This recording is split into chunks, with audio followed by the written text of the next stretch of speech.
So mimi nashangaa Gavana Oparanya. Huyu mtu wewe ndio unatuletea.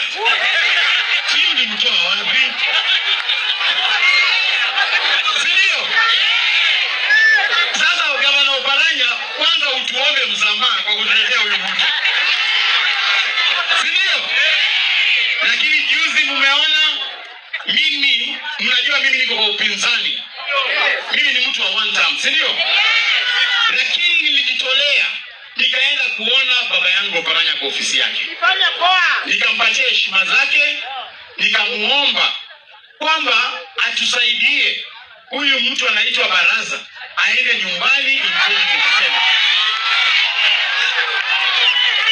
Sababu Gavana Oparanya, kwa sababu wewe ndio ulituletea huyo mtu, pia wewe ndio utatusaidia kupeleka huyo mtu nyumbani.